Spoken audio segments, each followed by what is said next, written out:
আমার নাম কেষ্ট মণ্ডল। আমাকে আটকানো মুশকিল আছে।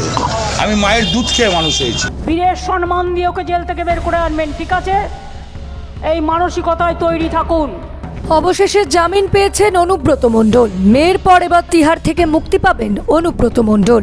এর আগে সিবিআই এর মামলায় জামিন পেয়েছেন, আর এবার গরু পাচার মামলায় দিল্লির রাউস অ্যাভিনিউ কোর্ট থেকে জামিন পেলেন অনুব্রত মণ্ডল।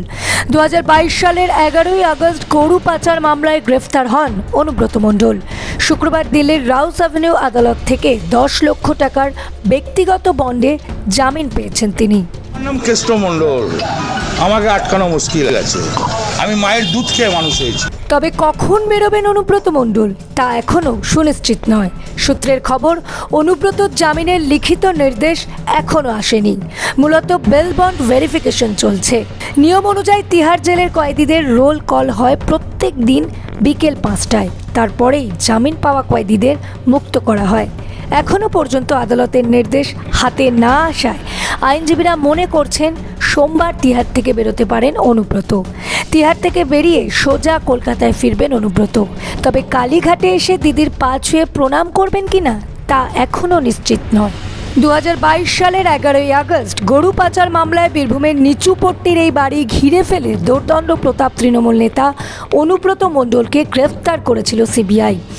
গরু পাচার মামলাতেই ওই বছরই অনুব্রত মণ্ডলকে হেফাজতে নিয়েছিল আরেক কেন্দ্রীয় সংস্থা এনফোর্সমেন্ট ডিরেক্টরেট। আসানসোল জেল থেকে তিহারে নিয়ে যাওয়া হয় অনুব্রত মণ্ডলকে। তারপর থেকেই তিহার জেলই ছিল অনুব্রত মণ্ডলের ঠিকানা। বললাম আমি মায়ের দুধ খেয়ে মানুষ হয়েছি। আমাকে আটকানো মুশকিল আছে। সম্প্রতি জুলাই মাসে সিবিআইয়ের করা মামলায় জামিন পান তিনি। তবে ইডির মামলা চলায় তিহার জেলেই থাকতে হয় তাকে। শুক্রবার সেই মামলাতেই 18 মাস জেলবন্দি থাকার পর দিল্লির রাউস অ্যাভিনিউ কোর্ট থেকে জামিন পান কেষ্ট মণ্ডল। আর এই খবর পাওয়া মাত্রই বীরভূমে কার্যত উৎসবের আমেজ। উদযাপন শুরু করেছেন তৃণমূলের কর্মী সমর্থকরা। বীরভূমের বাঘ বীরভূমে ফিরছে বলে শোনা যাচ্ছে অনেকের মুখে।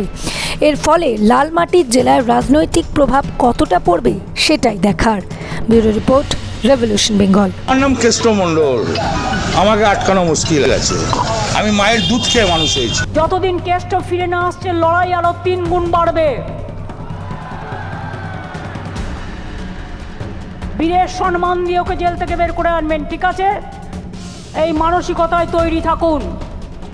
বীরভূম জেলা হাঁটতে জানে না, হাঁটতে শেখেনি। ওটা লাল মাটির রাস্তা, মাথায় রাখবেন। কয়েকটা কথা না বললে নয়, এরা বাঙালিকে অপমান করছে। আজকে মামাটি মানুষের মুখ্যমন্ত্রী মমতা ব্যানার্জিকে 24 ঘন্টা আটকিয়ে দিল। এ কি যুগ! এ তো আমরা জীবনে দেখি নাই। বাসুদা আমার চেয়ে অনেক বড়। বাসুদা অনেক ইলেকশন করেছে, অচল করেছে, মেহবু করেছে। শান্তকে আমি পাশে বসে বলছিলাম কি দিন এলো। এই বিজেপি মমতা ব্যানার্জিকে 24 ঘন্টার জন্য কোনো প্রচার করতে দিল না। এইভাবে কি বাংলাকে অপমান করা যায়? এইভাবে কি বাংলাকে আঘাত করা যায়? এইটা কি বাংলার সংস্কৃত? তাহলে বাংলাকে যদি এইভাবে তুমি অপমান করবে, বাংলার মানুষ তোমাকে ছাড়বে না। তুমি ধৃতরাষ্ট্রের মতন চুপচাপ বসে আছো, আমাদের দোষ পাচ্ছ, ওদের কোনো দোষ নাই। আমরা কি অন্যায় কথা বলেছি এই বাংলায়? বাংলাটা যে আমাদের। আমরা যে বাংলাকে অন্যায় কথা বলতে পারি না। বাংলার মানুষকে আমরা ভালোবাসি। বাংলার মানুষ মমতা ব্যানার্জিকে ভালোবাসে। আর তোমরা কি বলছো? তোমরা বলছো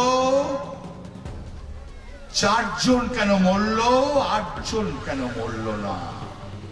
কোথায় মরেছে জানেন? জায়গাটার নাম সিআরপিএফ কোথায় গুলি করেছে